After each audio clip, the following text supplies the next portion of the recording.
drove down to Milledgeville today, and here we're going to see Flannery O'Connor's place.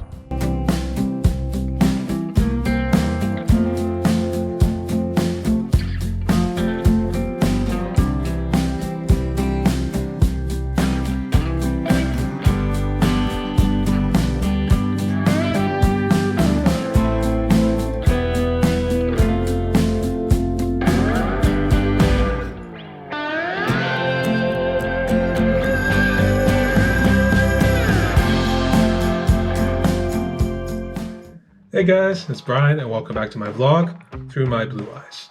I hope everyone is doing well during these uncertain times, but here's a nice story to help take your mind off of the madness that's going on.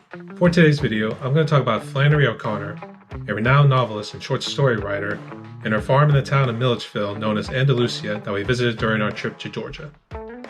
In this video, you'll see why we ended up there and what the experience was like both from the tour we've taken and my own personal experience. I even provide a little bit of history about her as well. I'm really excited about this video, so let's start the story.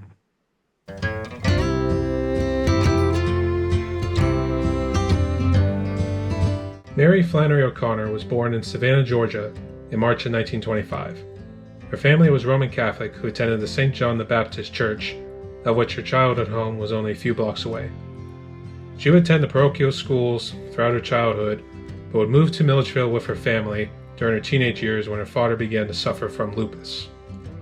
The plot of land where the farm was located was inherited from her uncle, which would later become what we now know today as Andalusia. Her father would pass in 1941 from lupus, and Flannery decided to remain in Milledgeville, where she would attend Georgia State College for Women, or GSCW for short.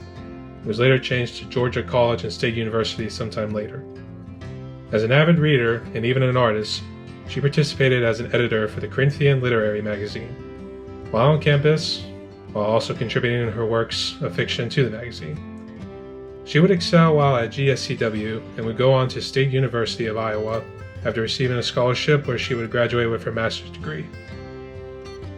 Throughout her writing career, she wrote numerous short stories and 2 novels, earning praise from other famous writers and poets like Caroline Gordon and Robert Lowe.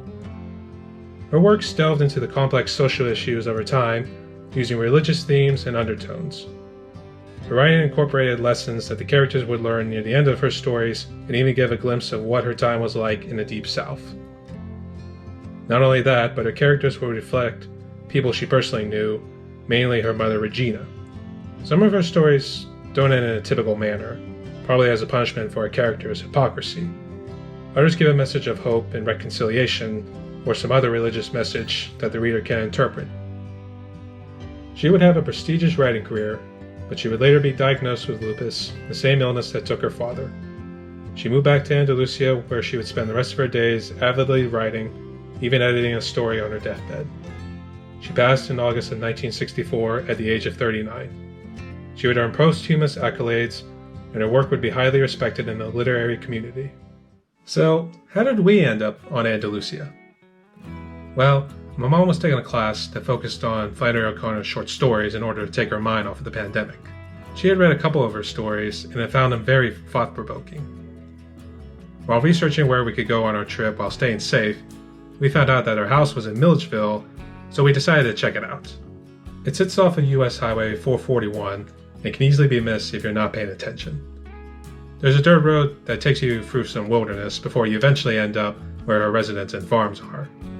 The official tours take place in the white-collared house, where the furniture from her time is still in place, albeit with some renovations here and there. The university manages the property, and they're also trying to restore some of the dilapidated buildings, like the stable and a dairy barn, along with a smaller house where a family of servants had stayed, along with a room that acted like a refrigerator of sorts during their time where they would keep their harvested dairy milk. We also learned that Flannery liked to collect exotic birds as a hobby, like the peacock. There was a habitat created for them where one of them was attacked on the day that we toured. Peacock farm here. Unfortunately, one of them passed away, so that's really unfortunate. We had to wait nearly 90 minutes in order to start our tour, which was a drag, as they wanted to start each tour on the hour. So bored out of my mind. So, in order to pass the time, we decided to explore the property and read each plaque here and there that described each site. There was also a small lake that acted as a pool of sorts for our livestock.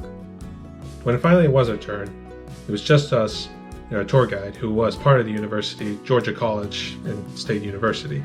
This was part of Georgia's new COVID precautions where masks were required and only one group of 3 was allowed. While going through the house, we learned what a day was like in the O'Connor household. It was a typical farmhouse in Georgia of that time. The most unusual thing was that the bedrooms were located on the first floor, but that was because of Flannery's lupus in her later years, where she couldn't get up the steps without feeling any pain. We weren't allowed to go upstairs as they were doing renovations at the time. We went through Regina's bedroom, Regina's office, the kitchen, the parlor, the dining room, and finally Flannery's own room to close out the tour. So that brings us to the overall experience. In truth, I didn't know anything about Flannery O'Connor up until that day. In reality, I was just happy to get out of the house and go do something because it gets pretty boring staying cooped up inside the whole time. Oh man. One thing I will admire her for was her tenacity to do something that she loved. She would write so many stories during her short time here on this earth and seemed to enjoy every minute of it. The house itself was unremarkable, with the exception of the parlor, which seemed like a good place to go in order to be alone with one's own thoughts, and the arrangement of her bedroom, where her typewriter was next to her bed, facing away from the window with a large dresser in front of it. It was odd, but it worked for her, so I won't judge. And with that, that was our little trip out to Flannery O'Connor's place. I want to thank all of you for watching and hopefully taking something of value away from this video.